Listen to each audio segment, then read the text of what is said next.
It is being bold. It is being brilliant. It's being non-apologetic about what we're doing. You know, we had to leverage those abilities and just to come to the table and execute like never before. Bring in capable people, coach them, make sure they're connected to the outcome, and let them run. As a leader and with your team, have to have the will to win. Connecting more with our humanity and, pausing for a moment to be the human beings that we are. But with humility, you know that you can leverage that skill set that people have and let them be their best. This will be a time of innovation. Hi, and welcome to Courageous Leadership in Times of Global Crisis and Uncertainty, an HMG live virtual briefing covering what matters most to drive a winning agenda and make the future a better place.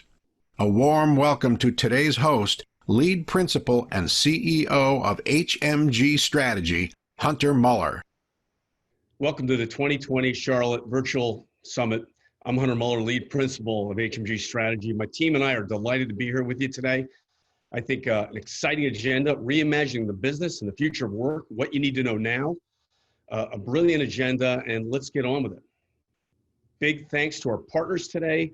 Our virtual summit partners are Darktrace, Duo, Moveworks, and Pure Storage. And of course, our association partner, Sim Charlotte. Great to have you here. Good afternoon, everyone. Most of you know Sim Charlotte is a all-volunteer organization made up of technology leaders from the Charlotte area. Our mission is to advance the practice of IT leadership. And we do that by doing essentially three things. One is we bring technology leaders together in a safe environment to share lessons learned, knowledge sharing. We also help grow IT leaders, future IT leaders through national and regional development programs. And finally, we also support local, other nonprofits in the area that are focused on growing the STEM talent pool. Actually, if you guys can advance to the next couple of slides, that would be great. So again, we are about 200 members. Go to the next one. We have supported over 20 plus organizations in the Charlotte area under the leadership of Elizabeth Austin. Over the past few years, we raised more than $500,000, and we provided that funding to some of the organizations listed here, anything from community groups to K through 12 to higher education. Again, trying to grow that talent in technology in the Charlotte region. This has been very rewarding work. And some of you are already members of Sim Charlotte and enthusiastic supporters of these causes. So thank you for that. Anybody who is not yet a member, I would welcome an opportunity to welcome you into Sim Charlotte as a member. One of the things we actually have coming up is our annual fundraiser, which we call it STEM Golf Tourney, which is coming up on October 26th, right here in the Ballantyne Country Club. Even if you're not a member, we'd love to have you as an executive golfer for a half a day. Come spend time with us, and in the process help raise some funds for some of these great organizations that are doing amazing work in the Charlotte community. Again, thank you for your time, Hunter and the HMG team. You always do such a great job putting these events, and today is no exception. Thanks again for the partnership. Great. Thanks, Raja. Great to see you. Sim's a great organization. I'm a member as well for 20 years. It's a great way to stay connected regionally. Thank you. Excellent. So we've been busy over the past 3 months. I know you all have. What an exciting time, what a challenging time, what a scary time, right? But what this crisis has done and will uncover are the future leaders of business, the future leaders in our world, and those leaders that have leaned in courageously and passionately and authentically are the ones that are leading us out of this incredible situation, the global pandemic. So please be part of our digital journey. We do probably 3 summits this week alone in the UK, here in Charlotte, as well as St. Louis. And please dial in. And follow us on social media, pretty active on social media, over 100,000 impressions a week and over 1 million impressions off our research agenda worldwide every week. So again, a full slate of summits through the summer into the fall. all virtual, all digital, as well as our webinars with partners Darktrace, Avante, and Okta coming up in the near future. So again, thanks for zooming in. Let's bring in our first presentation, a company that we've been working together, collaborating with now for over 3 years out of Silicon Valley. Bhavin Shah, the CEO and founder of Moveworks, a fascinating company out of the Valley. And Bhavin, congratulations on the recent recognition by Forbes magazine as Moveworks being one of the next billion-dollar startup lists. Wow, what an incredible recognition.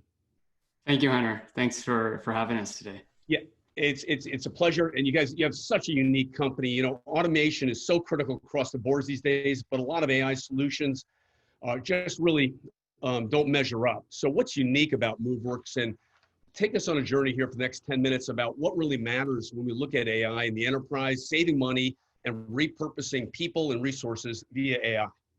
Yeah, well, thank you, Hunter, and welcome. Pleasure to be here. It's nice to speak to all of you.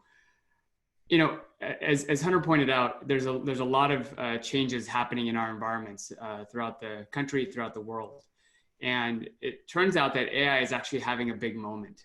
It is having a direct impact on the changes, specifically in the world that we think about, which is IT support and this transition to work from home. So let me tell you a little bit more about that and talk about specifically where it's having an impact and how it's doing that. Just a little bit about Moveworks. We're a machine learning company headquartered in Mountain View, California, in Silicon Valley. Of course, we're all working from home these days. We've raised about $105 million, but essentially what we've been doing for the last 4 years is looking at how to take the shape of an IT ticket as it comes in through natural language and how do we process it end to end so that all the work can be done using machine learning. We have backgrounds from places like Google and Facebook and academic backgrounds like Stanford, where we've been building and also studying this problem for quite some time. So I want to walk you through a few things. First of all, a couple months ago, the industry was surveyed by Business Insider, about 500 IT professionals. And almost three quarters said that they were seeing an increase in ticket volume across their help desks.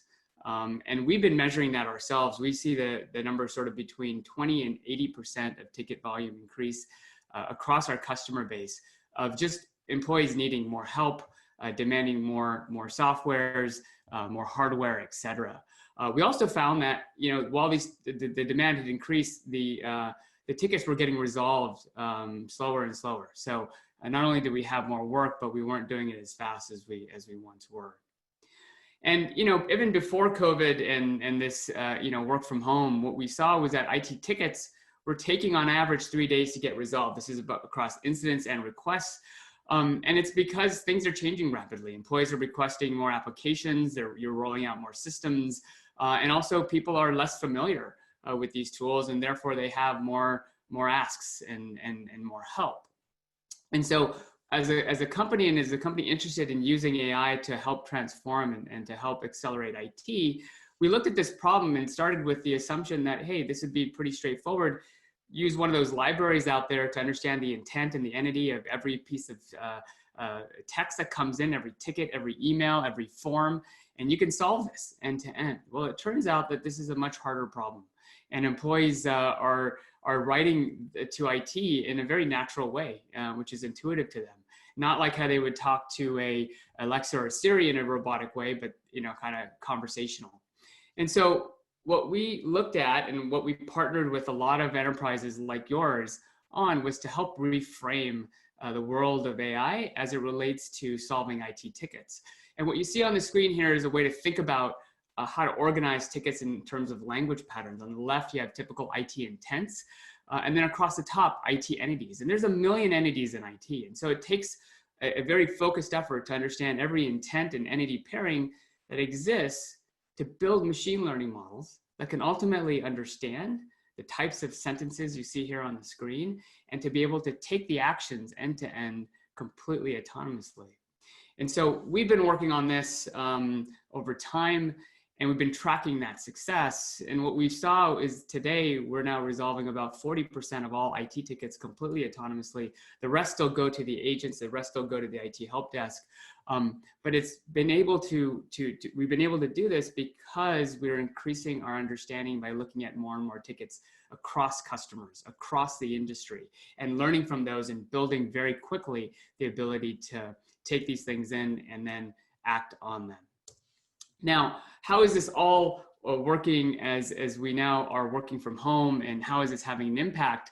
Well, we'll talk a little bit more specifically, but what we've been able to do is to train on these new use cases that are emerging, ones that are probably showing up in your environment right now as people are asking for updates on company policies. People are asking for access to more tools, people wanting to order more devices and more pieces of hardware, replace things.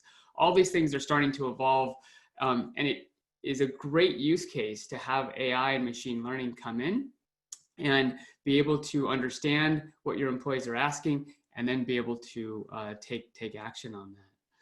Now, here's one of the challenges that we've seen for the last several decades in the world of IT support. Your employees on average only submit about 1 ticket a month. And so even if you train them, you put posters on the wall, you educate them, say, go here for this, go there for that. The challenge is the first month they may have an account issue. So do they go to Okta? Do they go to AD? The next month they may have a question about how to file a ticket. So do they go straight to your ticketing system? Do they go to another service? Maybe the next month they have an issue about a distribution list, so on and so forth. So the behavior change is actually really central and really key to ensuring that you can leverage AI to resolve your employees' issues in a very efficient way. And so when we set out to do this, one of the things that we worked with our customers on was sort of how do you get in front of employees proactively. When employees write an email like this, I have some context in a digital client signature, I don't have the right license for DocuSign, can you fix this for me? A system that is built on AI can actually interpret that completely autonomously. You don't have to train on these things. This is stuff we've seen before. And the system will then proactively reach out and ping the user and complete the task, or in this case, confirm that the task is completed using the enterprise collaboration hubs that you're building out. Microsoft Teams, Slack, Google Chat, Facebook Workplace, RingCentral, Glip, etc. These are all the tools that we're seeing emerge now rapidly across the nation and across the world. For us, this has been an interesting journey too, and I'm sure these numbers probably also mirror some of your own data. We'd seen about an 8% increase month over month as a company. That equates to about a 2x increase over 9 months. But in just the month of March, we saw a 50% spike. And in April, it spiked again, and we're going to publish Q2 numbers very shortly. But what we're seeing is that companies are embracing autonomous IT support, and they're getting more and more value out of it each and every day. Now, let's talk about specifically how some of these impacts are showing up inside of large enterprises. And we work with some of the ones that are part of the HMG network and many more across the country. Specifically, as I mentioned before, we're solving about 20 to 40% of IT issues completely autonomously. Companies like Unity, Western Digital, Autodesk. At each of these customers, the employees love the bot so much that they've given it a unique name, a unique icon, Ninja Unicorn or Digibot or HelpBot. And here's what the impact has been. At a place like Unity, when work from home began, we saw a 5x increase in people requesting video conference apps, a almost doubling of IT tickets coming in, and then a lot of questions about company policy. All this demand, while it's skyrocketing, was being addressed through the AI systems, either through email chats or through chat bots themselves. At Autodesk, their surge in demand was actually handled by the bot. And this change and this surge is not something that's gone back down. It's actually continuing to rise. So this is a lasting change. And what you can see here is the AI systems are able to keep up and to resolve more issues and answer more questions as they come in.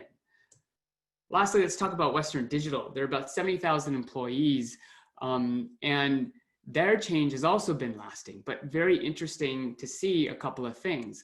First of all, the walk-up bar is dead, right? There's no one going into offices. And even if you start to transition people back now, it's still going to be slow coming.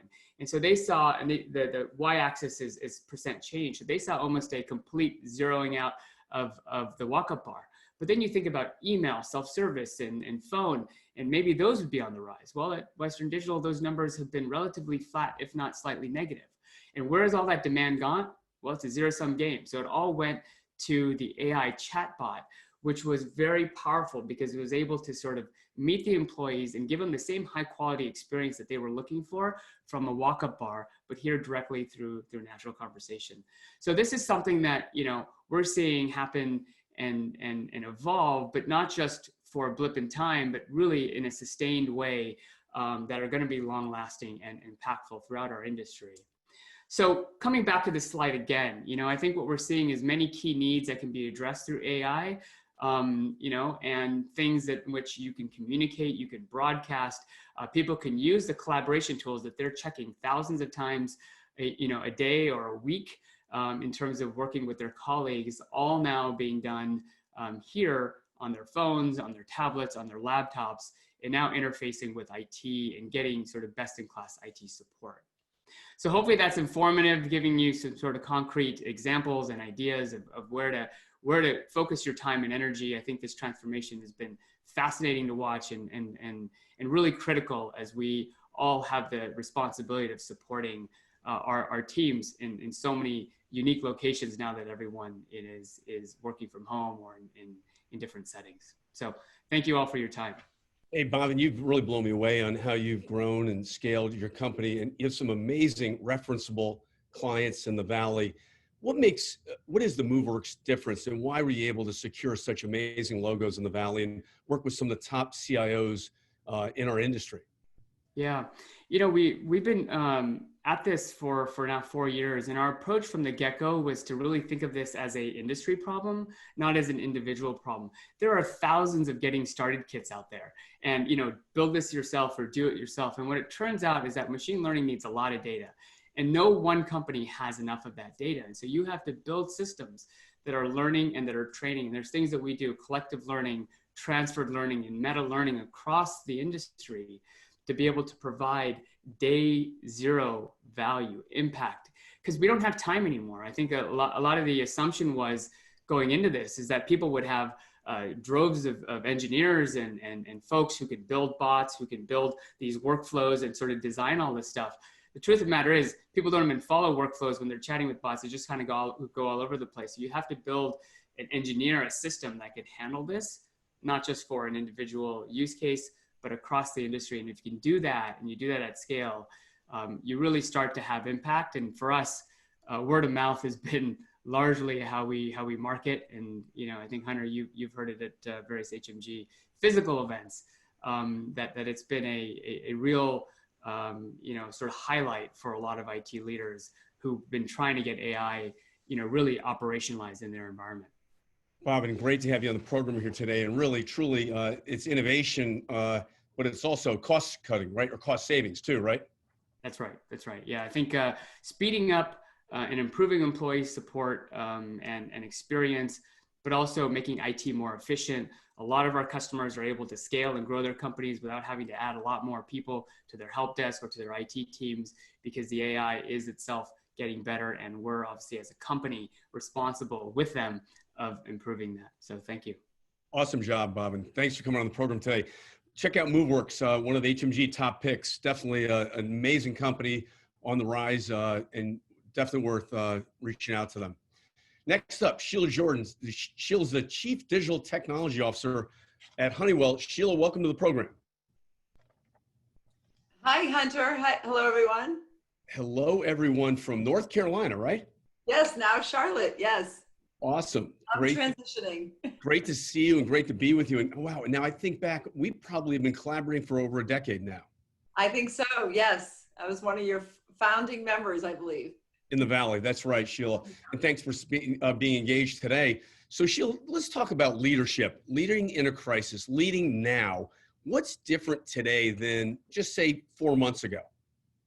Yeah, I'd say, you know, almost everything is different. So first is I would say that, you know, IT has always had this mark that it was back office or the necessary evil. And I believe when you think about work from home, where every company has had to really make sure that they're enabling their workforce working from home. I mean, everybody, every function of the company, from the CEO all the way to the workers, are now working from home. And so IT has become even more relevant to the actual experience of working from home. So it's all really about the technology and, of course, the policy and process. So one was, and I'll just share my example at Honeywell, I'd been here a couple months, less than 60 days, and the organization, a very global company, made the decision to work from home. And so we had to think about how we're going to do this for 110,000 employees in 83 countries fast. So we had to redesign the VPN network. We had to get laptops distributed in 83 different countries. So we had to mobilize, and the team did that, working with a couple of our partners in 8 days. So one, I would say that what's so different about today is technology is even more relevant than it ever was before. And that's, of course, from the employee experience, what we just heard about, but it's also customers and partners. I mean, everybody's interacting with your company vis-a-vis the technology. So it's really important is the reach to customers, partners, and customers, partners, and employees. But also I'd say, you know, it really is, it reinforces for me is the speed of activity. You know, we've learned a long time ago that, you know, perfection is the evil of speed. And I would say, or the antithesis of speed. And I would say that's change. I mean, we've got to really move fast, even if it's not perfect, because you can iterate and you can change and you can modify and you can adjust. So the speed of which we have to react to the conditions, being able to pivot. Another example that I'm super proud about at Honeywell is we actually took 2 of our manufacturing labs and made them available that they could produce the N95 masks that we're all becoming very familiar with and very comfortable with wearing. And that was taking normally a 5-month exercise or activity, and we did that in 8 weeks to pivot a manufacturing lab to produce the N95 masks, which is now serving the world. So I just think it's as leaders during this time, you have to not overthink things, but begin to take advantage of the assets that are in your company and really pivot them to the new things you can produce or make and or communicate effectively to your customers, partners, and employees. So when you think about the role of a CDO, there are different nuances in driving massive change across a global company. You're really part of the go-to-market solution, right? Oh, yes. And I think, you know, more forward-thinking companies really do see and understand that this notion of digital transformation is really as much as it is up for the employee base, but as it is for customers and partners. In fact, all of us think about how we consume and interact with customers. I mean, it really is all about online, and they know my profile and they know what they recommend things to me based upon past experiences. And so that's becoming, I think, even more important as we are in this unprecedented times, is that I think digital is going to be here to stay. It's not going anywhere. And I just think it's the opportunity for IT and professionals and chief data technology officers or even digital officers that you're really beginning to understand the importance and the reach. And one of the things I think is so important is, and we don't often talk about as much as we should, is data is really the currency for digital. When you think about a digital experience, you know, you basically, my example I use a lot is I can actually book when I could travel, could book my family of 4 on an international trip using an airline app in 6 minutes or less without pulling out a credit card, without pulling out any loyalty identification. They know my loyalty number, they know my preferences. And actually, the most ironic part of that exchange is the longest part of that exchange is seat assignment, because the airlines haven't quite figured out that I like the window seat versus the aisle seat, or automated that. Maybe they could use Bhavin's product, but anyway. So the point is that that's all done in 6 minutes or less, and that's a transaction that typically would have taken, you know, hours before, because of the data. And when you think about the data that's transacting, it's about me, my profile, my credit card information, my family's profile, their loyalty, their travel schedules, et cetera, that's traversing 6 or 7 different functions in the company. So the one thing I say all the time is that a digital transformation is really a horizontal customer journey that's delivered in a really streamlined, seamless, frictionless experience for the customer. But you have to know that to get that delivered requires you to have massive coordination around 5 or 6 or 7 different functions within the organization. And that, I think, in the past has been the part that's hard for digital, because if one function is moving faster than another function and it's not looked at horizontally, and I mean process, policy, technology, it gets out of sync. So I think it's, you know, we're now ripe to look at these different experiences that we can deliver to our customers and partners in a much more horizontal way. And the reason I love IT is that we have systematically always seen horizontally, looked across the organization. And now we can take that to the next level by thinking of that data transition across the many different functions to deliver that customer journey for our customers. Well, Honeywell's lucky to have you, Sheila. I can't think of a better person in that role. So when you think about that front end of, we've been talking about leading and reimagining the customer journey, really reimagining the go-to-market. What are the skill sets that you look for from your senior IT leaders to help accelerate your goals and the agenda? So again, a couple of things. I think we have to, the one thing I would say about IT is we sometimes get super insular. We think about the applications and we think about the technology and we think about all the things that we have to do from an inside out perspective.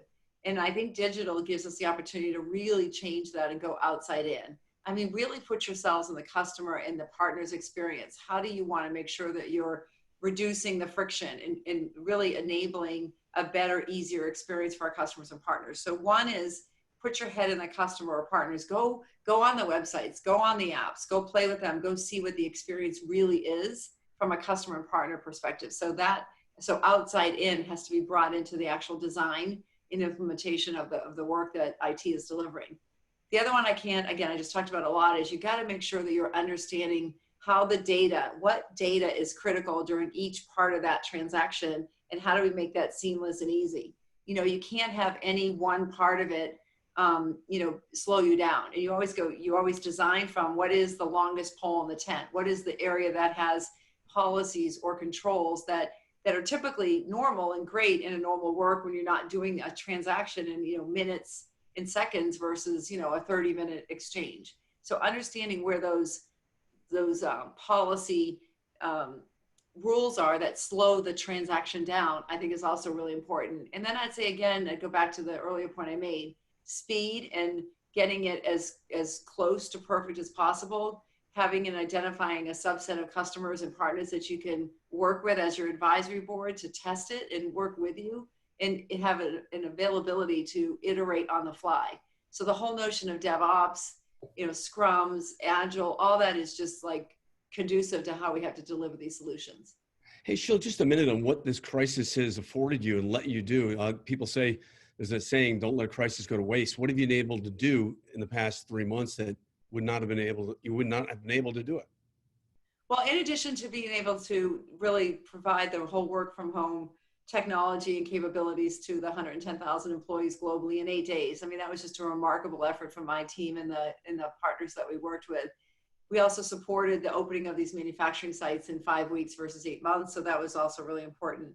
But I also say that it's now giving us, one of the things that I came in with Honeywell is I was pretty significantly outsourced. We used a lot of partners and suppliers across the globe.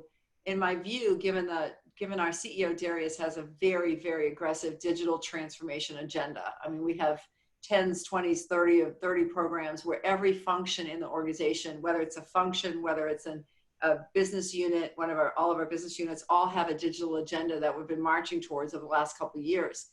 And so given the mass of the digital transformation agenda and the amount of work that has to get done, you have to evaluate the IT team and the capabilities, and are we ready and not. And I came in and realized that a large percentage of the IT organization was outsourced. And I'm not opposed to outsourcing at any level. For you to build the internal technical depth to be able to not only deploy and stay up with the business on their transformation agenda, but also to have the team to make sure we're here for the iterations and the enhancements and, the running those new platforms after let's say consultants are gone. So we had an opportunity to really strategically put together an insourcing strategy for not everything, but a large percentage of the staff on those critical initiatives. So yes, I am hiring. I think we're posted a couple hundred positions that are out on LinkedIn. And if you're interested, we'd love to have you join the Honeywell team. Oh, Sheila, how can people get in touch with you? It's all on LinkedIn. So go find me on LinkedIn, and the jobs are posted. We're on phase 2. We got one more phase, but there's several hundred jobs posted on LinkedIn. Awesome, Sheila. Great to see you. Thanks so much for your support and engagement. Great to see you. Well, you'll be joining the panel here in just a minute. Next up, reimagining the business and the future of work, Joe Topinka. Everyone loves and knows Joe in the Carolinas, across North America. CIO, some 30 years in the making. He's now the founder and CEO of CIO Mentor. Joe, welcome to the program. Hey, it's great to be here, Hunter, and thanks for having me today. Hey, look, why don't we bring up Kim Stevenson first, right? Let's get Kim on the program, Joe, and let's start the interview process. Go for it. Hey, Kim, thanks for being on the program today. Hi, Joe and Hunter. For all of you out there who don't know Kim, she's the SVP and General Manager at NetApp. I think a recent, you moved to Charlotte just recently. I think that was maybe a year or so ago. I can't remember exactly. Oh, it's been about 3 years now. Time flies. Yep. Well, I'm older, so that's how it goes.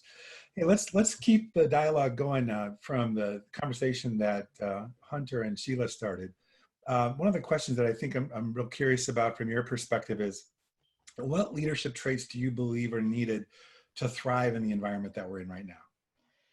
Yeah, so let me start with, empathy and courage. So, we are really in an unusual time right now between the pandemic and the racial issues that are happening in the US that I really think that corporations and leaders have to lean into this in ways that we haven't had to do before. I sort of grew up in an environment that was sort of, don't step into those politically charged topics. But today's environment, if you don't, and you and your company don't take a stand on some of the injustices that we see, I think what you're going to see is talent's going to flee, and customers are going to flee because people want to do business with people that they actually believe in.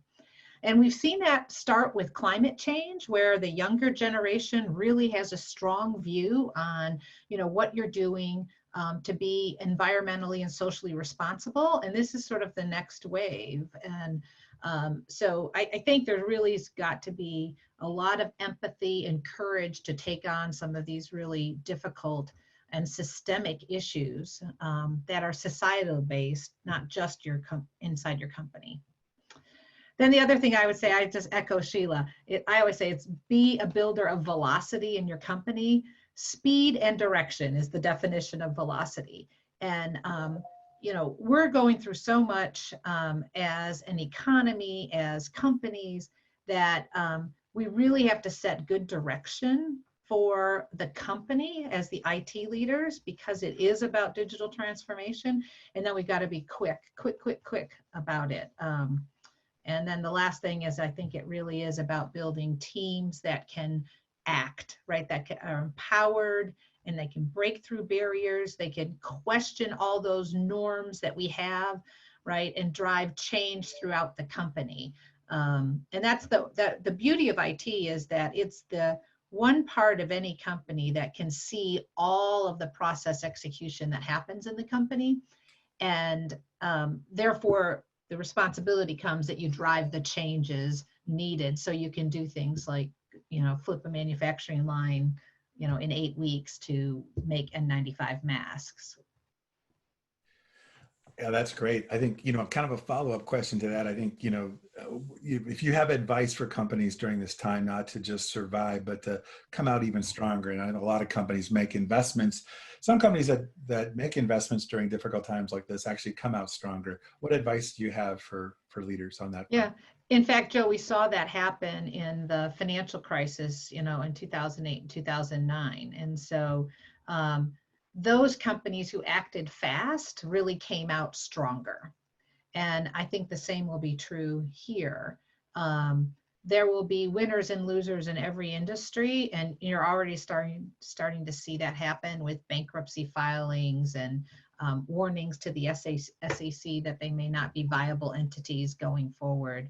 But I think there's 3 phases that any sort of major disruption happens. The first is you're disrupted, right? And we saw that in March and April, and it was, get everyone to work from home, shut down, stores, reconfigure restaurants for carry-out service, and all those disruptive things. And most companies are now in sort of the second step, which is survival, right? Do they have enough cash to survive, right? When will the economy reopen? What, are the new rules that every state is putting in place that we have to operate by? They have to survive. And then the next phase will be the revitalization and growth, right? We are not going to go back to business the way it was conducted. And I think our job as IT leaders is to get the company to that revitalization and growth phase as quick as possible. And you're going to have to build that plan while you're still in the survival state. So it's tricky, right, to go through. But I think that that's really, I'll say, the definition of what IT leadership is going to be in this next wave of rebuilding the economy. That's fantastic. I appreciate that. Continuing on, Hunter and team, I'm not sure if we're going to have the other panelists join us or if we just continue down this thread with Kim, which I'm delighted to do. While we're waiting for that answer, let's talk about data. You know, we had a brief conversation earlier at the outset of our discussion, but what things would you consider that companies should do to accelerate their data and digital and IT transformation? Yeah, so look, I think the digital, Sheila said it well, right? Digital transformation is really based on the data, having the right data foundation and building it up so that you can get the value from that data. And when I think about what's the dynamic nature, you know, just boil it down to 3 simple points. What most companies need to do is redefine their customer experience, right, into like contactless, right? We're going to be virtual. So how do you have that digital customer experience? And then you have to really think about, so that's 1. And 2 is what are the business operations that you need to change internally for the safety of your employees, but also to, you know, make sure that you get the deliverables that your company is in business for done. And that can be redoing manufacturing lines. If you're in, you know, school systems, I have a friend that runs a transportation and food service for a big school system.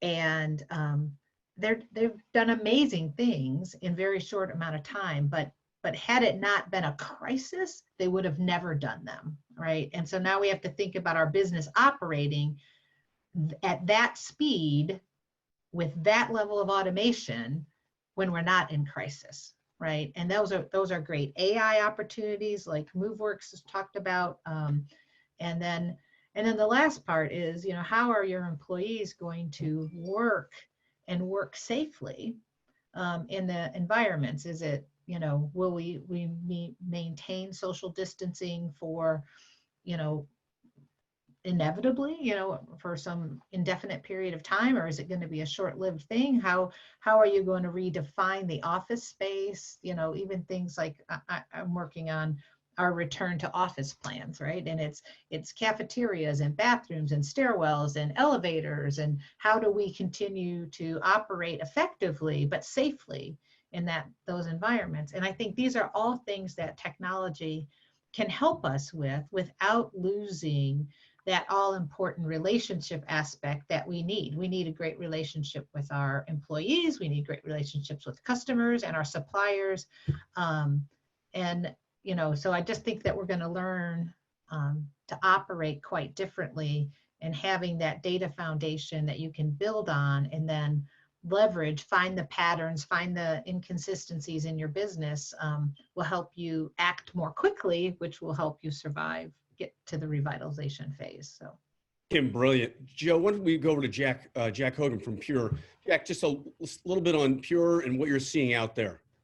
Yeah, well, listen, I think this conversation is well warranted. I mean, data seems to be the central theme today. And as we kind of look about what's happening with this new pandemic, you know, I think, you know, from our side, you know, where Pure looks at this, and, you know, that Sheila talked about it earlier, that ability to really democratize the access to data, which will speed up the transformations during this time frame. You know, we recognize at Pure that, you know, legacy applications are one of the most challenging things to bring forward in a, you know, cloud-like, you know, access and democratization. So, you know, we recognize that, you know, you've got to both take a look at the past and where things are moving when we start to think about the cloud, and, you know, cloud not being a destination, but an operating business model. And so where we focus is that ability to have that cloud experience and access to the data, allow that fast transformation and agile movement around how the data becomes really the central point of decision making. But that's not just in the, the way that data is accessed and which venues is being accessed. It's ultimately how you pay for the storage and the access to that data. So having capabilities to access data in a really cloud-like manner is really critical to that strategy around how you create that democratization across where the data lies. Because most companies end up with silos of information and legacy systems, or failed cloud projects, and reconciling between the two of those.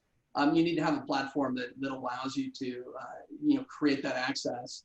And if you really look at that, the most important part as we think about people and access to data, making that really simple. Operationally, access-wise, the machine aspect of connecting to that data.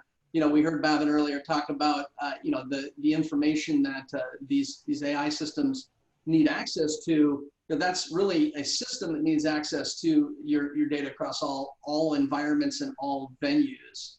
And of course, that ability to continually innovate. I mean, Pure's been in the market now for we're approaching our 11th year, first decade, completely transformed what it was like to access data in the data center by introducing all flash. We're extending that capability now into all venues, public hyperscaler clouds, co-location data centers, everything in between. So, from Pure's side in this kind of conversation around what's going to permanently change, I think we're going to see a rapid acceleration around the access and democratization of data. And you need to have platforms that allow you to do that in that simple cloud-like, really fast to transform model.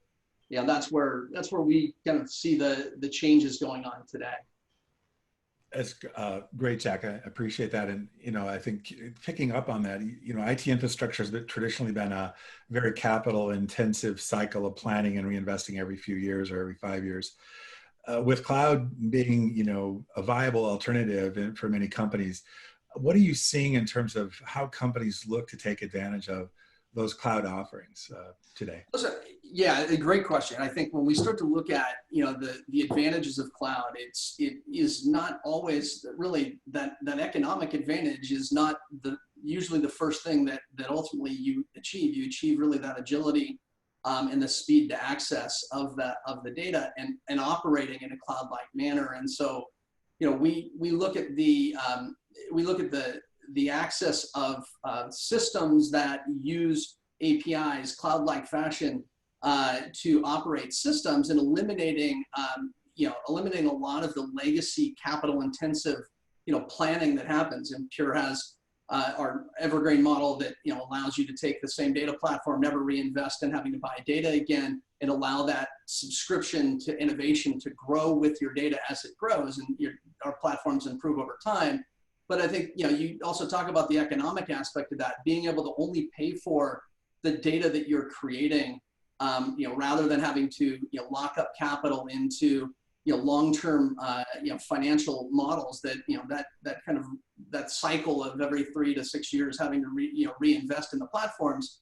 Having that ability to pay as you go, our Pure as a service business model is it's the first true operation, OpEx model, utility model that allows you to only pay for the data that you're using at the time you're using it, and take advantage of all those other benefits like access across all of the venues that you'd be accessing that data from. Thanks, Jack. Joe, we should move over to Doug. Great. Doug Krieger is Director of Global Strategic Sourcing at Herbalife. Welcome to the panel, Doug. Great to have you here. Thanks, Joe. Nice to be here. Nice to be here. If you could talk a little bit about the impact that full-time remote environments will have on culture and leaders. How do we overcome those challenges, and what kind of an experience have you seen at Herbalife? Sure. So I think to me, that's the crux of this pandemic, this challenge. How do we build the culture? So Herbalife has been a great environment for building a culture, building a collaborative environment, really bringing people in. Now we're all remote, so we're not seeing each other regularly other than through Zoom and things like this. How do you bring new people into the environment and have them get the feel for the company so that they move in that same way, so that they have that openness, that they have that collaboration? And I think that's what becomes incumbent upon the leaders to really try to figure out, how do you reach out? I think Kim mentioned it, and Kim talked about empathy. And when I look at what it takes to be successful within this environment, to me, that is the number one thing, is really figuring out how to be a person first. How do you make sure that you're thinking about your teams, you're thinking about the people that you work with every day, you're really being interactive with them, not just in a way that is, let me get the job done. Yes, that's important. That's what we're paid for. That's why we come to the job every day. But how do I let them know that I care about them as people? So I'll just give you some things that we've done, which I thought have been pretty fun. And one of them says a lot about our organization and the culture that we do have. So we did a virtual treasure hunt, where we had everybody kind of get on the call, and it was, find a rock and find a shirt that says Herbalife on it. We had a lot of fun with it. And the last thing we did, I actually stole it from ESPN. So they had a bunch of their colleagues get together and see who could get the most famous person that they knew, get on a call impromptu. So I threw this out there to the team, and we did the same thing. One of the women on our team who hadn't worked with him before sent an email to our CEO. Lo and behold, 3 minutes later, there's our CEO on this call talking to us and being part of the fun and the entertainment that we were doing, which says a lot about the individual, says a lot about the culture of the company. And that's why I think it's so important for us to continue to maintain it and make sure that we're doing those things, all of us. We have to get the work done. With this whole environment, people are working harder. They're working longer hours now than they probably did before, and they're probably being more productive than they were before. There's less distractions, but we've got to keep them going. We've got to keep their spirits up and their morale up, and our spirits and morale up as well. And I think those are some of the things that can be the difference between succeeding and just getting by in this environment. Yeah, the online world has, the Zoom world has, and Microsoft Teams have really changed the landscape. I've had more conversations with people where I've met their kids, their pets, during Zoom meetings, sometimes planned, sometimes unplanned. So it's a lot of fun. It becomes, a little more human in a way that you wouldn't. I'm going to steal Doug's virtual treasure hunt idea, though. That's a good one. I love it. Yeah. Yep. We had a blast with that one. It was great. Yeah, it's a good one.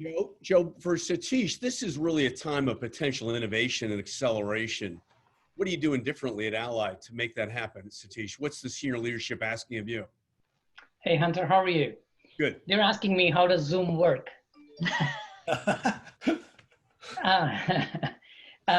No, really. This is unprecedented time from an economic standpoint, unprecedented time from a business standpoint, and unpredictable on how our customers are reacting to our products. So what we are learning and doing as an IT organization is, how can you be over-prepared, but yet be scrappy? When you think about being over-prepared, you have this nice gift that has a bow on it, and then you deliver to your customer having taken care of all the options. But you don't have the luxury now. How can you move fast to react to what is happening in the market? How can you react fast to how your customers are reacting to what is happening in the market? So what we have declared is we become the proxy. Whether we are rolling out internal changes or external changes, we roll up our sleeves and everybody in the organization tests this out. As an example, right before we moved everybody to be working from home, we quadrupled our VPN capacity. And how would we test? We just hosted an all hands call and asked my employees to see if they'll come and test it past midnight that day. Over 900 people dialed in to test it of the 1,600. I mean, that is the power of bringing the teamwork and then rolling up our sleeves. Two is, how do we communicate and communicate with speed? That has become very critical because we're all behind the screen, and communication, when you're writing it, becomes extremely difficult and it gets lost in the busyness of the day. So how do you communicate creatively to both your internal and external customers and with speed? The third is, how can we do what supply chains are doing? They've gone from just in time to just in case. And our thinking has entirely changed to what do we do just in case if this doesn't work? That is the over-prepared part of what we're doing. But along with that, however well you prepare, you cannot prepare for the reality. So things are changing. So how do you become scrappy and evolve what you're doing and what you launched? And those are the type of questions that we are helping answer to the business and my leaders. And across all of this is a thin line of data that we are collecting and showcasing what is working and what is not working. So we're using data, but we are using execution to show how things have to work in the new normal. Excellent. Sathish, I would just say that, one of the things you mentioned that really resonates with me is we have to be much more resilient, I would say, overall than we have been in the past, because, we're going to have hurdles and roadblocks that have come our way. We've all experienced it. And I think one measure of our success is how well we overcome them. Hunter, if you don't mind, I'd love to ask Sheila a question, bring her back into the conversation. If you could talk a little bit about the makeup of the workforce that you see, or even how work might change over the next several years, what are your thoughts around that concept? So I think what's going to happen, my prediction is one is we already have 4 generations in the workplace today. And prior to COVID and prior to this, it's always presented a bit of a challenge. You got the baby boomers that are in there and have traditionally wanted to work the way that they've worked. And then you get the millennials coming in that they have a very different philosophy of working. And, how do those 4 generations collide? And now you've got COVID and now everyone on technology and on, using the technology on a daily basis. So one is, I think what everyone repeated earlier, is that some of this is going to stick. What we're finding at Honeywell is some of the roles that we have inside the organization are actually more productive working from home than they were in the office. And so we're doing this at, with a laser precision and analysis to show that this is actually could be permanent and could be something that we continue evolving. But I also think it's super important because now you've got an entire workforce, regardless of the generation, that is now becoming experts on the technology. And so with that comes, all of a sudden you've got executives that may or may not have been using the technology frequently. And now they're beginning to tie the experience of working from home to, wow, how can I extend this to my customers and partners? And how do I evolve the digital transformation even faster to other avenues and to other opportunities? So I actually think that, I think Kim said it earlier, that going back to work, we might physically go back to the office. In fact, I'm sure we will at some point go back to the office, but I don't think, and I hope that the lessons we've learned in this time, in the way that we're working, the productivity areas of how we're working should change and should go back. And I think, unfortunately, it's going to be on IT to help the organization understand where have we seen those elements of productivity? Where are we pulling together groups of people that otherwise wouldn't have had, quote unquote, time to collaborate and get together? Where have there been the effective areas that we've actually been able to, like, one of the things we've got as a big initiative going on at Honeywell is our ERP consolidation roadmap. And so what we've been able to do is to deploy ERPs using some of Honeywell product. We have this RealWear eyeglass, video and all that we're able to deploy an ERP instance by having someone with video at that site, but not without any travel. That historically would have been everyone traveling for UAT and testing and everyone in the room together. And I think we're on our 5th or 6th ERP deployment with no travel, all virtually. So there are so many lessons learned that we're learning of how to work differently, leveraging the technology, that I think it's up to the CIOs, CDOs, head of IT, leaders of IT that ensure that the goodness of this comes out and stays versus it going back and retreating back to the way we had traditionally were working. Hey, Joe, we have like a couple minutes, kind of like a final question for the group. Culture matters. Culture, leadership, leading in a tough environment matters. And leading in this with these new collaborative tools that are now the new standard matters. I think most organizations are 90% virtual and digital and leveraging Teams and Zoom and Ring Central. What's changed for you all, and where's the opportunity? What have you learned, Kim, in just managing a group digitally and virtually? You've probably done it for years, but for many folks, this is new. And there's new levers that you can push and more objectivity that you can push a team with off a virtual platform, right? Yeah. So, Hunter, for having spent my entire career at technology companies, so we did work virtually, not quite as diligently, it was more sporadic.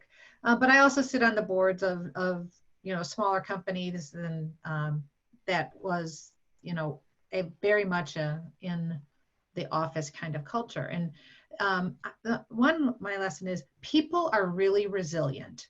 That the amount of change that people have gone through in the last 3 months has been amazing. And most of them are really adapting well. But I like to say, we're not all in the same boat. Not every company is in the same boat. Not every person is in the same boat. We are in the same storm.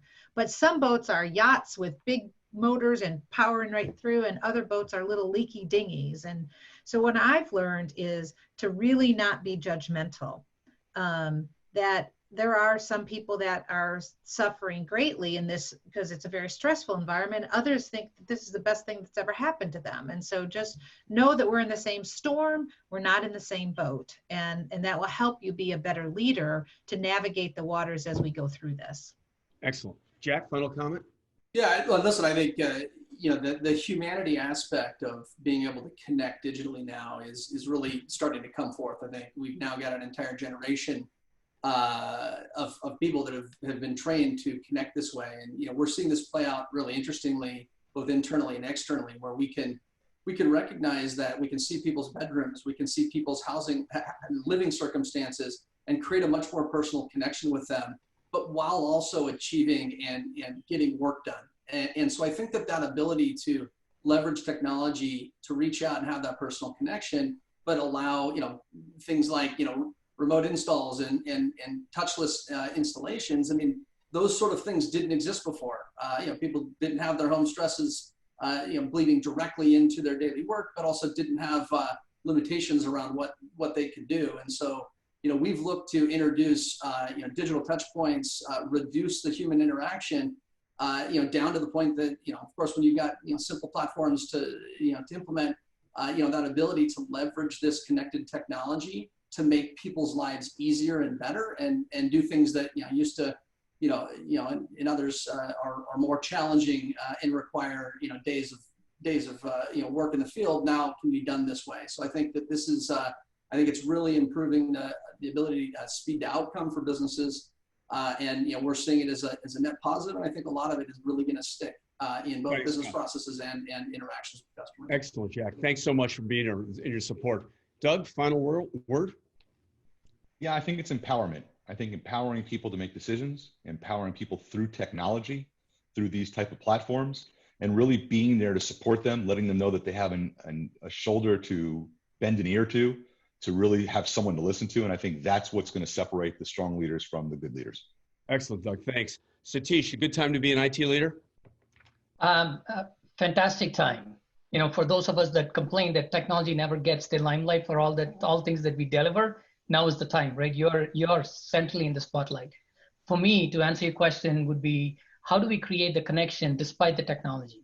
My goal coming into this role was, how do I have at least one interaction with every employee, in the technology employee within the company, which is 1,600. I was going to do that through skip levels and stuff like that. Now I can't. What I've adopted is to send a note on their anniversary. So that way I have a one-to-one connection with every employee and enjoy exchanging emails with them and getting to know them personally. Excellent. Sheila, final word?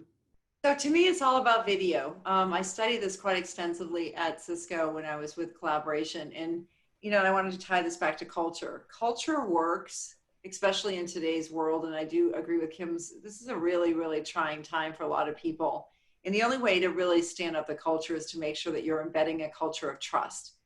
And when you think about video, it does a couple things. One is, if you're not on video, it's proven, and I studied this for years at Cisco, 80 or 85% of the people on audio only will be multitasking, which means they're not paying attention, they're not engaged, they're not really listening, you're not having a direct conversation with them. And the other thing I learned is that 54% of your communication is nonverbal. And video fixes both of that. So what I'm encouraging all of Honeywell across the globe is turn your video on. It ties to everything everyone mentioned earlier, Satish and others, is that it really drives that connection. You can really see people, you get a glimpse into their personal home, meet the kids and dogs. But the reality is it does much more than just that. It begins to build trust inside the organization. So what I say to the Honeywell employees is turn your video on. Sheila, genius insights. Thanks so much. Joe, final word?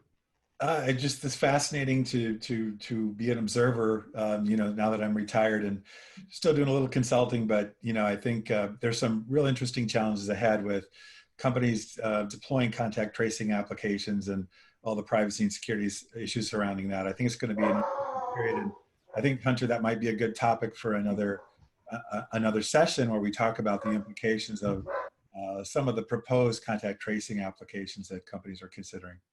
Love it.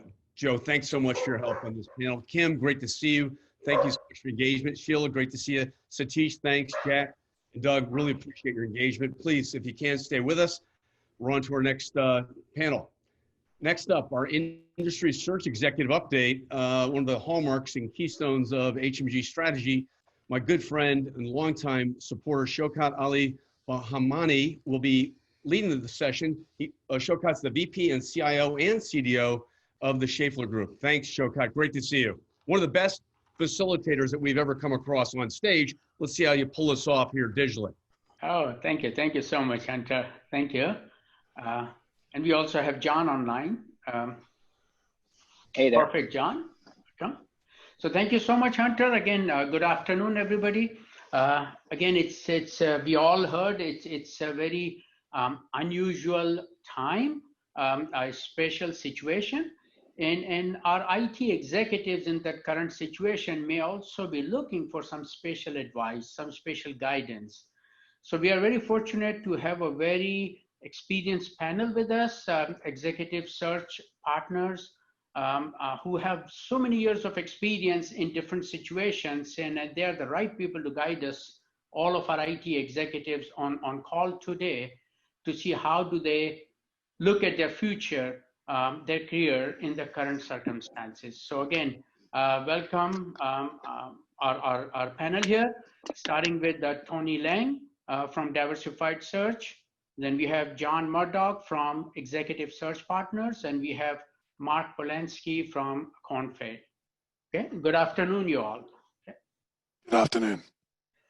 So let me start. I think the one question probably everybody has on their mind. So let me start with that question for all three of you is what is the impact of this current global pandemic on executive IT recruiting? Maybe starting with Mark. Yes, and thank you. Appreciate the opportunity to be here, Hunter and his team, and all of you out there in virtual Zoom land. The impact has been pretty obvious. We've experienced a drop in our front-end revenue by about 20–25%. Some of the verticals are down as much as 50%. That would be typically consumer. Certainly a large part of that is travel, hospitality, and leisure. Although consumer came back 18% last month, and the market is up big time today on that expectation that the consumer will re-engage. Not sure about travel, hospitality, and leisure. That said, it's not doom and gloom. In fact, it's quite the opposite. I've not had the opportunity to speak to John about this, but Tony and I have discussed how our expectation is that this is going to come roaring back sometime later this year. Let's say starting in and around the beginning of fourth quarter, because these searches have not been canceled. They've been postponed. They've been pushed off by clients telling us that they don't have the bandwidth to focus on a search at this moment because they're so tied up in survival, in cash preservation, in making sure everybody can work from home and everybody is safe and healthy and doing the right thing. And so it's just a question of the attention that they can get. Those few searches that did go forward during the lockdown, I've had a couple of candidates hired that never were on premise at the client's offices and never met anybody face to face. But in one case, 12 Zooms did it, and both sides were very, very comfortable going forward. So we think it's going to be pretty busy come later this year. Tony, your thoughts? Yeah, I would agree with Mark 100%. And we, as you mentioned, we've discussed this before. I would add one other piece. Part of the slowdown is because the internal recruiting departments have less to do, and so they've been deployed more at higher levels. So that adds to it. But as Mark said, you know, when we talk about leadership and we talk about what I call the heroes and the villains, the people who've done really well and the people who have not done well, you know, the heroes will be further empowered and the villains will be replaced. So it'll come roaring back soon. John, thoughts? Yeah, I would add to that as well. So, you know, Mark started out basically saying the customers, our clients are deferring, and that's the feedback we get. particularly that marker of the fourth quarter seems to be appropriate for a lot of the discussion that we have. Some of them are simply saying we're making do with what we have. Early on in the pandemic, it was we're too darn busy. We're going to focus on what we have to do. I did take a quick look at some stats, and not to be getting into the details here, but NC Tech Association and others have given some feedback on the environment for technology in the Carolina area, and it's down from about a third. The first quarter was just fantastic in this area, but every month it's come down. So it's very challenging. Then the other stat I would throw out, I got a hold of a survey that was done by Morgan Stanley, talking to COOs and CFOs, where the majority of them are still holding on and expect to make investments in technology. So the CapEx monies are sitting back there, and certainly expect them to be deployed as we go through the year. So in that current situation where we all understand now that the whole, the business, the revenues are down, and the situation is such that they can't focus on new recruiting, or especially the executive recruiting, but still, do you see there are some segments, some sectors, some regions that they're still positive in terms of executive recruiting? Any insight in that? Yeah, Shukat, I think healthcare is probably leading the field. Anything that an entrepreneur can dream of to encourage better outcomes in patient situations, or reduce costs, or increase velocity in treatment, anything that can make our world a healthier, happier world is getting funded. And a lot of those smaller companies are becoming medium-sized and bigger companies. So healthcare in general, I think, is leading the space. Technology is not that far behind. For the first time in a long time, our industrial sector is turned hot in all manners of technology, including what we would expect from IoT and RPA. Lastly, a general thought about what's going on in the market today. If you get approached from one of our colleagues or a client of ours in this time, you don't have to worry about the company, because that's a company that's doing well if they can pay attention and afford to hire now. That's true. I would add to that a couple thoughts to what Mark says. Certainly the healthcare is high. There's a lot of activity. I think it was mentioned early on about telehealth, and talking to Novant and some others. The numbers of telehealth sessions that they've had this year so far are something like 100,000. What they had last year was less than 1,000. And we're only a little over 1 quarter into the year. So you can see that. The other thing I would comment on is, while leisure and hospitality, transportation, even government have been just hit very, very hard, if you're forecasting out 3 to 6 months, you can see that leisure and hospitality are bound to start up.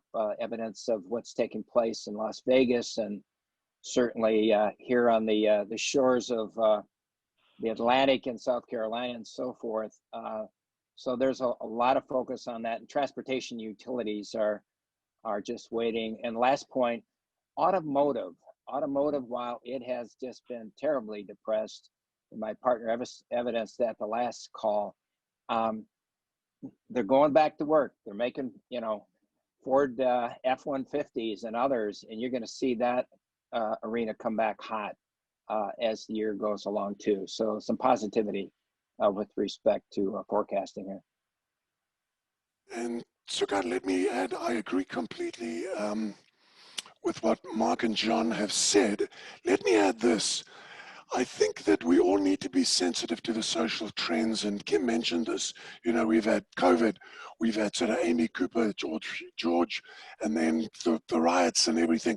And what I think this has done is it's made people really focus on the makeup of their teams. And I think that diversity hires and inclusion of different groups and people has really shot to the top of everyone's agenda. And I think we all need to be sensitive of that overlay with respect to everything that John and Mark have said.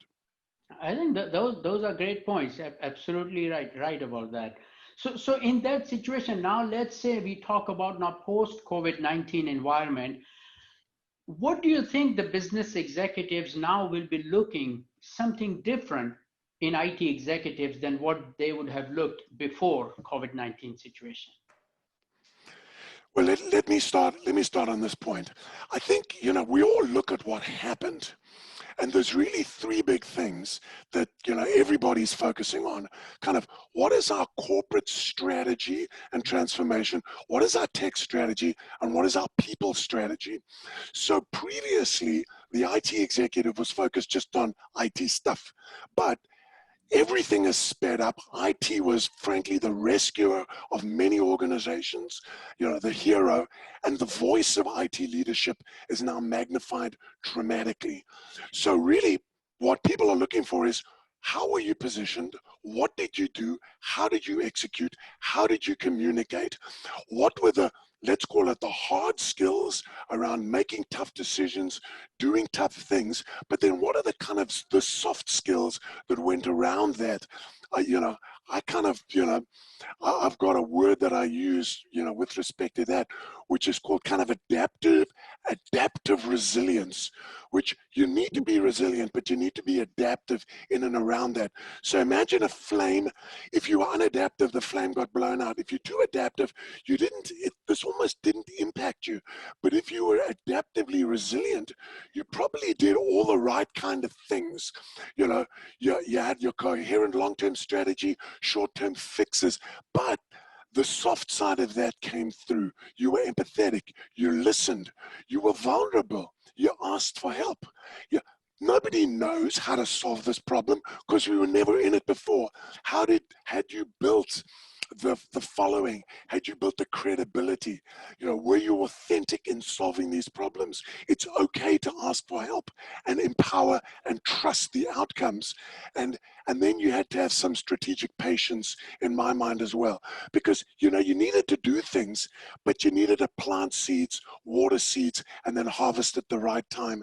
And I think senior executives now hiring top talent are going to look at the overall perspective of how did you do, what did you do, and how did you accomplish your tasks, and this communication and all that I've mentioned. So while leadership remains the overall skill set people look for, I think there are subtle changes to how leaders led and the way they led. So could I say that in the past, historically, in these kind of panels, we normally hear that one of the skills that the business executives are looking for in IT executive is proactiveness, okay? And this was probably the time that nobody would have expected anybody to know the scope of this pandemic. So maybe the reaction skills are now under consideration to see how you reacted to this situation. Is that right? I think that's right, the reaction skill was, yes, you could do something, but frankly, if you hadn't started 2 or 3 years ago, everybody knew this was going to happen.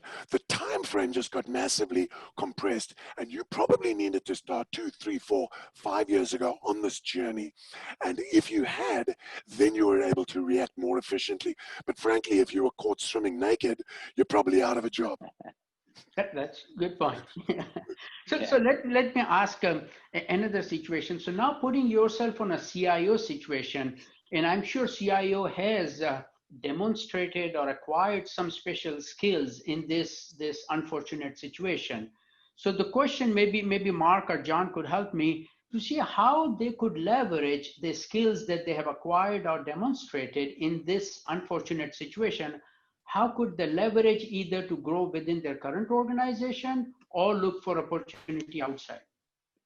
So Shukat, certainly agree with all of the list of attributes and competencies that Tony has listed. We've pretty much known that list for a while, but there's an amplifier, and the amplifier is courage. Courage to do things that may or may not work because, as Tony said, as we all know, we're in uncharted waters. And so we're not sure what would work or what won't work. And what works for me may not work for John or may not work for Tony, vice versa. So there's a great deal of courage that's needed to try things, to do things, to accelerate things, to push the envelope, to go get allies in the business to get it done. And we're all experiencing new opportunities to do things differently, if only just doing them in an accelerated way, but to do things differently, including speed and trying things, and courage is the multiplier. So the definition of courage that I'll leave you with is going outside your comfort zone. That's all it is. If I stay in my comfort zone, not very courageous. If I'll step out of my comfort zone and do things I haven't done before and try things and say things that I haven't done before, then I'm being courageous. And that's the multiplier effect. Hey, Mark, that's brilliant, Mark. Yeah. Do we have a poll? I think, Nikki, you have a poll, Mark, that you want to? Yeah, we were talking before about the demand, meaning the client side, looking for talent. There's also, of course, the supply side. How would you guys out there in Zoom land feel about changing jobs, given the COVID-19 situation? So compared to your career plans pre-COVID, are you more likely, somewhat more likely, about the same, somewhat less likely, or much less likely to change jobs than before? And I think you're going to be pleasantly surprised by the numbers. So please vote now in the poll. Excellent. Hey, Shokat, great job. We're about out of time. Final comment, Shokat? Yeah, so I had maybe one final question. I think that's very important for all IT executives. So I have one final question for each one of you, starting with Tony. What would be your advice to those IT executives who are in transition in the current situation? So keep in contact with search people, work your network, don't drift away. It's so easy. You're working from home, you're all alone.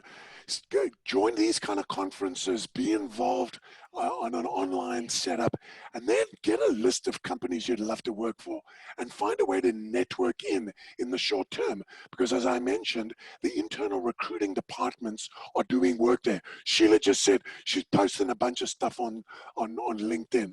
So kind of figure out, where do I want to work and how do I find my way into those organizations? The search executives will get searches over time, so stay in contact with us, but that's my short-term advice. So John, final question for you. I think we still have those IT executives that they are employed, but maybe they are at higher risk right now. What is your advice to them? It goes along with some of the comments that Tony made. So, I consider it multi-focused here.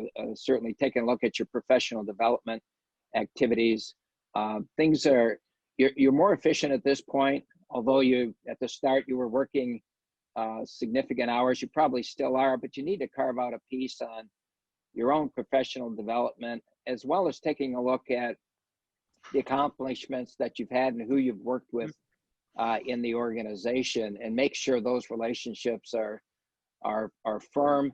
And take a look. I'm not sure if it was Kim or who, but talking about what's going to happen post-crisis and working to get that strategy in place.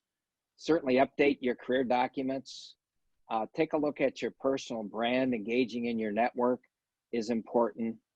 Virtual events like these are plentiful. This happens to be the 5-star out of everything that I think we've experienced. One last comment. There are a number of situations here in the Carolinas, Charlotte, with respect to NC Tech Association, Aparo, some others, certainly Sim Charlotte, where you can still engage your network and build your personal brand as you go forward here. I like to say that you need to stay engaged with this.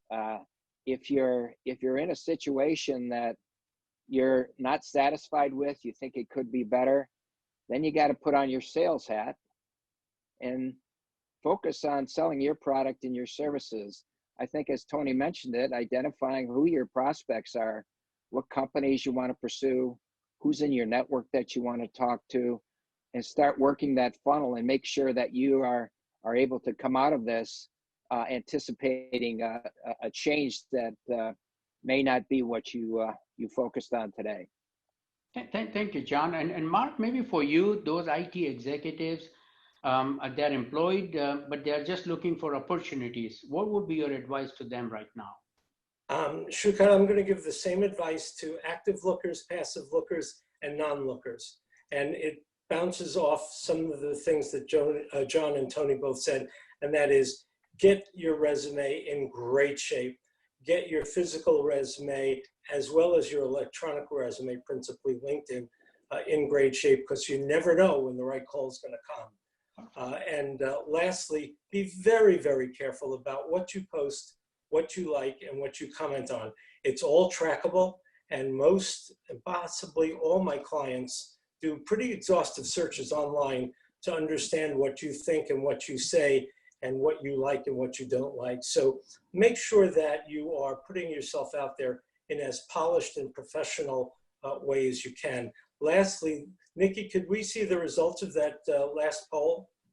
So 38% would be about the same in terms of likelihood to look for a new opportunity, 17% more, somewhat more, and 8% much more. So we've got something like almost 2/3, 60-odd% are at least as likely, if not somewhat more or more likely to change. And that's a very, very positive statement. That is consumer optimism where it counts the most. Hey, Shrikant, thank you very much. Really appreciate it. Tony, great job. Mark, good to see you. John, excellent job. Thank you. Move on to our next section. Thanks, guys. Take care. Bye. Excellent. So next up, securing the future of work. Carl Hightower, CDO of Novant Health. Carl's going to lead the panel. Carl, welcome to the program.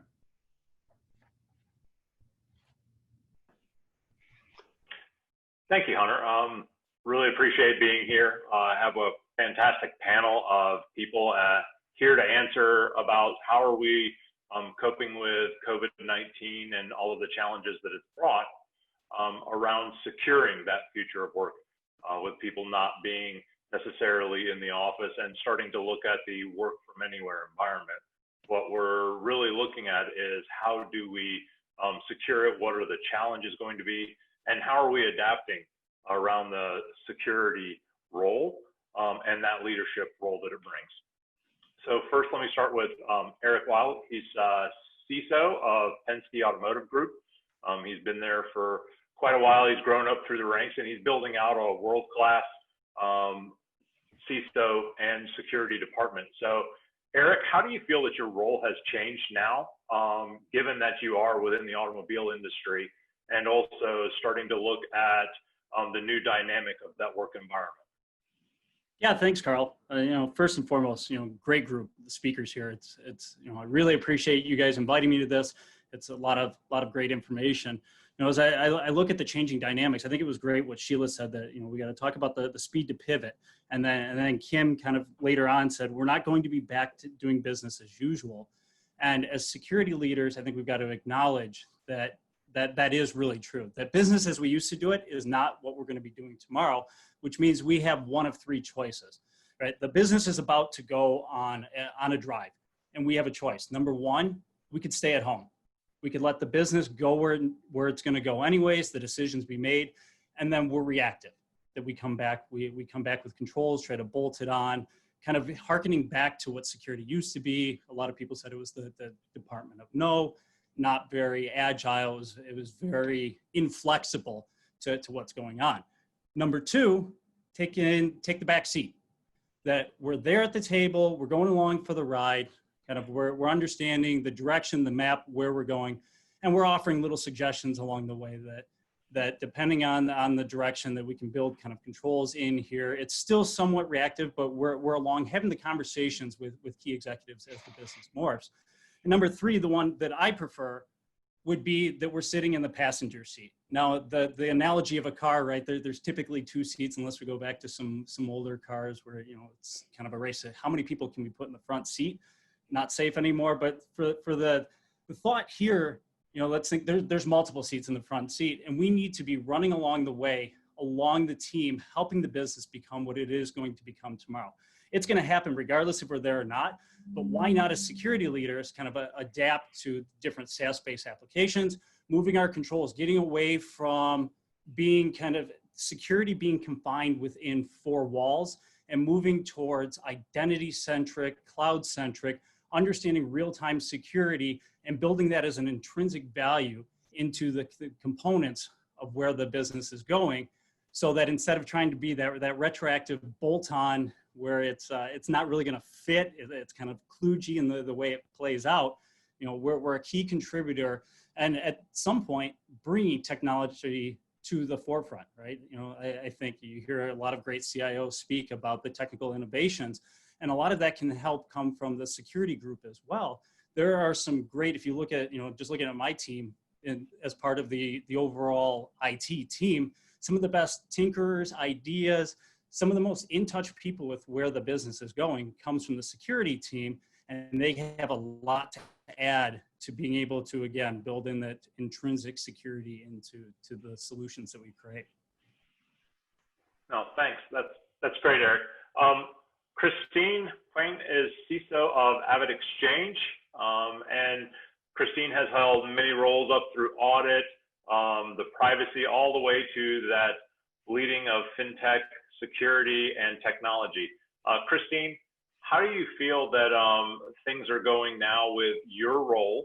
And also, what are the challenges that you're going to be facing? And also, what do you think you need to be doing about it? A little bit what Eric said as far as thinking differently and not necessarily thinking about the security within the four walls. Yes, that's the easy way, but that's not the way we need to evolve. And I think this pandemic has really just shown us that we need to change with the times. If I think about it, I know I read quite a few articles, and fraud has been up 20% since the pandemic. We all know these phishing campaigns that happen where people are really trying to get stimulus checks and really dupe people into clicking that link. And so if I think about just the landscape and how things are evolving and changing, it's really thinking about what your core competencies are as an organization, what you should be doing internally, what maybe you should have a trusted third party to support you in. If you don't have a large staff, maybe you need to outsource your security operations center. Just things like that, really kind of understanding the risk that we're dealing with today and how that's evolved and constantly reevaluating that risk. Perfect, thank you. Mike Hillhouse. So Mike is CISO of Quadrillion Capital. Also a very broad background, Mike, that you bring to the table on this. From a lot of different industries, a lot of different roles within there. Mike, what are some of the things as you look at that are going to come out of the challenges of one, working remote, two, we're dealing with a pandemic where we're having to deal with essentially a balance of who's gotten the illness versus protecting the overall security of just your individual rights. So Mike, what are your concerns and what do you think that we should be looking at as we go forward? Thanks, Carl. Appreciate being invited to this panel. So one of the things we run into, we've been back to work already for probably 6 or 7 weeks now, and so one of the challenges that we've been discussing is, as an environment in a company, if somebody was to get sick, you know, we have a right from HIPAA perspective, we have to protect their identity. So we can't just go to a division or even a portion of our company and say, hey, look, you know, Mary Jo got COVID and you guys all have been in contact with her. And so you need to go get tested and quarantine and whatnot, right? So we have to somehow figure out how to get around that, because at the end of the day, we do have to tell those people to go get tested and to go get quarantined until they find out their test results. Yet we still have to protect Mary Jo and what happened with her. And so that makes it a little bit difficult when you're trying to deal with that across a company. You know, in larger companies, perhaps you could do it from, say, a division, depending on how the people are broke up in the environment, in the office environments, what kind of contact they have with other people. Maybe you could just send a blanket statement to the entire department and say, look, all of you have possibly been exposed to COVID. You need to go get tested, quarantine, etc. With us, we're a smaller company. It's a little harder to do that because we have roughly 18 people here in 2 separate areas. So we have about 9 in each area. And so, but we still interact all the way across. So for us, we would probably have to deal with that as far as, you know, we would just send something out to everybody and just tell everybody to go home and get tested. But, you know, it's a challenge. How do you do that, right? You have to protect people's privacy, yet you still have to make sure the other people are aware of the situation that they've been put into. No, thank you, Mike. Our last panelist, Wolfgang Gerlach, is advisory CISO at Duo Security. So I wanted to ask you specifically, how are you going about looking at the challenges protecting people's identity? I know that this is kind of some of the background as you look at it, is that identity and the access. As we've talked about financial possibilities with fraud, we start to look at increasing of the executive presence within the security. And now we're looking at balancing out privacy rights of the individual. So Wolfgang, welcome. And I wanted to throw that kind of over to you on the balance of that identity. Great, thank you, Carl. So good to be here on this chat today. You know, that's a really good point. Fundamentally, bad guys profit off of bad times, right? Sometimes go bad, the bad guys line up, and that's when you get fraud, you get identity attacks, and everything else. So one, that's a headwind we're heading into. 2, I think Eric brought up a really good point in terms of a lot of security is moving towards an identity-centric model. Makes sense. You know, what's the commonality if you're working from home or working in the office? What's the commonality if you're working off a internally provided client-server app or these SaaS apps that we all use? I think the latest statistic is over 1,300 SaaS apps per organization. The commonality is that identity. So we've got the need for strong identity controls and the very growing, very real risk of fraud and bad guys taking advantage of bad times. With that, I think organizations that were already down the journey of deperimeterization, already down the journey of zero trust, already down the journey of saying, okay, we're going to put in place strong authentication. We're going to put in place identity proofing. We're going to establish our perimeter, our security perimeter, not as a network perimeter, but as a perimeter based on whenever we're making an access control decision. And with those things come certain degrees of flexibility, right? We're able to have visibility into our user population. We're able to have visibility into devices that we may or may not own, applications that we may or may not have authorized, and be able to enforce controls around that model.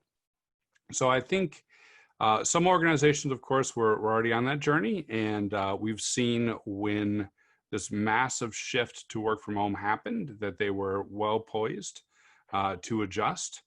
And some, of course, have, through a degree of business continuity, through a degree of IT craftsmanship, through a degree of hustle, been able to, you know, rapidly provision technology.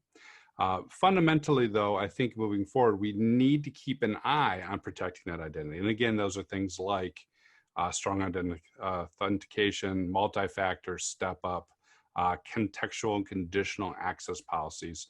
You know, the bread and butter of protecting that person and their credentials. No, great answer. Love it. Totally agree with you. One of the challenges I want to give out there is the CapEx versus the OpEx. and that discussion that goes in there. Eric, I want to go to you on this one because I know that this is a tough one. How are you having that conversation with executive leaders on, as was pointed out here, going to all of these SaaS applications, strengthening security? So how are you going about having that conversation? Also, how are you going about building out the need to expand your team as the challenges become tougher and tougher? Yeah, the team expansion, I'll start there. That's a question I wish we were having, but unfortunately, given the times, that's not even one we can bring to the table. But from a control change standpoint, it's helping understand. So we're in the middle of an Office 365 journey, and helping understand that if we look back to the traditional security controls that we had, that take a given file server that's sitting on site at a given dealership, you've got some physical controls around it that the likelihood of somebody getting into the room, taking that server, walking out with it, not likely to happen. But now you shift that into a cloud perspective, you're one click away, one click from a phishing link, one click from a number of different things, that the ease to gain access to that data is much, much quicker, which means we have to be quicker in our response. We have to be better in the analytics, the visibility that we have into that. And I like to use the analogy of moving from security at a stadium. When we used to, back in the day when we used to be able to go to stadiums, that you've got the security guard, right? That's standing outside, and I think we've seen the animated GIF or the video of a security guard doesn't even touch the person, just kind of wipes his hands and then waves them by. That once you're in, you're kind of already in a trusted state, and we've got to get past that in the cloud environment, where it's real-time security focused on creating attributes and norms for given individuals, and being able to trigger off of when we deviate from those norms, whether it be work hours, location, a number of different attributions that we can use, that we're able to trigger those security points and trigger, to Wolfgang was talking about strong authentication, getting into MFA, trigger an MFA prompt, trigger a password change. So getting into that real-time security to protect data that is much more portable than it ever once was. That's actually a really good idea as you talk about the pattern recognition in there. So Christine, let me throw it to you, since you're in the financial sector, and I know that they've used for a long period of time the pattern and the AI to be able to do that. Are you having challenges educating your executive team or hiring into making this even stronger now that we're seeing things spread out? Yeah, I guess I wouldn't say it's so much the executive team. I think they get it. I think we talked about IT finally having the limelight, and that we were the heroes of the pandemic and being able to shift to that work remote. What I would say probably the board and the other executives really want to hear about is how are we protecting that data? Eric was talking about the Office 365 migration. What do our vulnerabilities look like? It even goes back to the work from home and people's networks. How are they protecting that data? We are entrusted with people's information, and we have to take that seriously. We have to protect that data. That is our most important job. And so for me, it always goes back to that human element, our people being the weakest link, and constantly training them as things are evolving. Inherently people want to be helpful. And so I put my risk management hat back on. They don't understand what the risk is of disclosing some information. And so you really have to educate them on what those downstream impacts could mean to the organization. So for me, training is really important for us to talk about, and maybe just the increases in the attempts on our network, showing the board and the executives how well we are doing. It is layers of security, and so oftentimes they think those are table stakes, but showing the change from pre-COVID within our four walls to work from home is a good story to tell, I think. So from that, it sounds like that the working from home isn't as much of a challenge. Has anyone seen the increase in cyber attacks or denial of service or other things that would make you nervous come about since this began in February within the country? Mike, I'll throw it up to you. Yeah, we haven't seen anything additional on our end. We always have small attacks that people are trying to do things, but we haven't seen an increase. I would say the same is true for us. I mean, you always see some attempts. If you don't make it really easy for you to be, I guess, attacked, people move on to the next organization. So as long as you have the right controls in place, if it becomes too difficult, they move on, in my experience. Right, and I'll take a little bit different perspective on it. From a pure volume standpoint, we haven't seen as many attacks, but on a percentage basis, whether it be a percentage of emails coming in, a percentage of web activity, a percentage, those are all up. If we look at ticket accounts, the number of alerts that we're seeing, we've been drawing those metrics while sales, while employees being furloughed, while those metrics might be down, our tickets and what we're working on have been through the roof. I would agree. I think, the idea of the email compromise is definitely something that we just have our eye on. Are any of you facing a challenge with, as you have people working from home, using their own devices with a BYOD policy and being able to secure those properly and being able to teach people how to leverage and use those? We were fortunate that all of our employees already had laptops, and we already had enough VPN licenses for everyone to be able to work from home. That's just part of our standard business continuity plan that we have. So we haven't had this issue. I will say there have been some clients of dual security where you had to run out and provision equipment. You had to make the shift, and of course, trying to get the right kit and get everything through supply chain wasn't happening. So in those scenarios, one of the aspects of good frontline security, bread and butter, is device health, device management. So we've been looking at those types of agents to allow for expanding BYOD very quickly in the interim while the supply chain catches up. Perfect.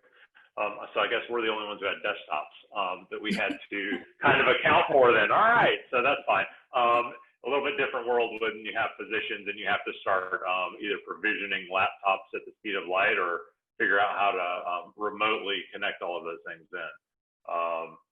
Very interesting. All right. So Carl, just so you don't feel bad, we also were in the same boat. So we did have some individuals that had desktops. Thankfully, we have a great relationship with Microsoft, and we were able to procure that and get people out the door in a couple of days. And this was pre, I guess, the big wave of the pandemic. So we were able to satisfy the need. Right. Hey, Carl, yeah. Great job. Great job here. And we need to wrap up here. You want to do final statements? I was going to say, does anyone want to, let's go through. Christine, let's start with you. Any advice you might have for leaders out there? Keep doing what you're doing.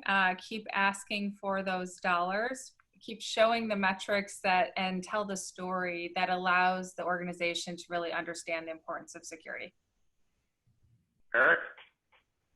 The key takeaway, make sure security is at the table. Make sure that they're there to run alongside and help develop what the future is going to be, so that we're not in a reactive state trying to fix, God forbid, a breach or fix a solution that we produce. Mike?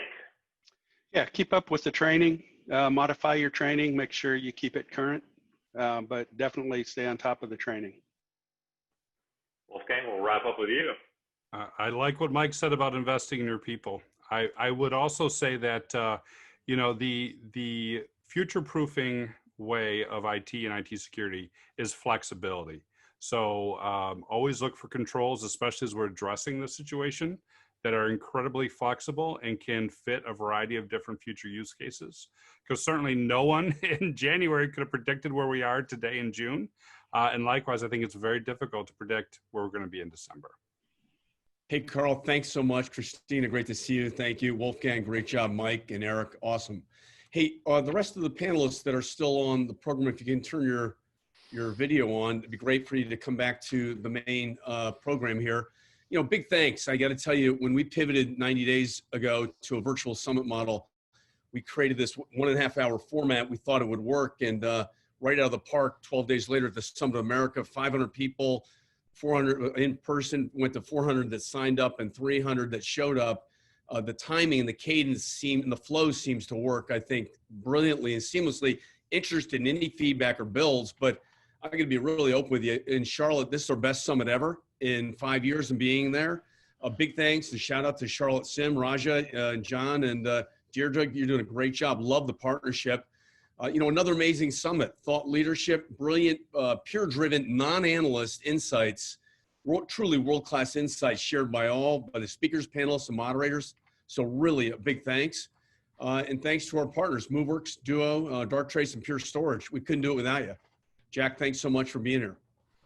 And Wolfgang. Thanks, Hunter. Another great event. Really appreciate the ability to have such great conversations. Really some smart folks on the line, and I think great forum for it. We're hitting it out of the park, guys, and we're doing about 2 to 3 a week. We were in London yesterday. We're in St. Louis later this week. But for the partners and for our tech leaders, we've invested heavily in a digital platform, a marketplace that we'll be launching in the next week or so. Would love for you guys to bring it back to your organizations. On the vendor partner side, it's a great way to go to market, where people will go right into the marketplace and be able to see quotes from other testimonials from other people in the network, request a meeting, see a video from your CEO or a thought leader like you, Jack, or you, Wolfgang. More to come later. Thanks, Raja. Thank you, Hunter. Thank you. Thank you so much. Okay? Thank you. Bye now. Well done, everybody. Bye all. Love it.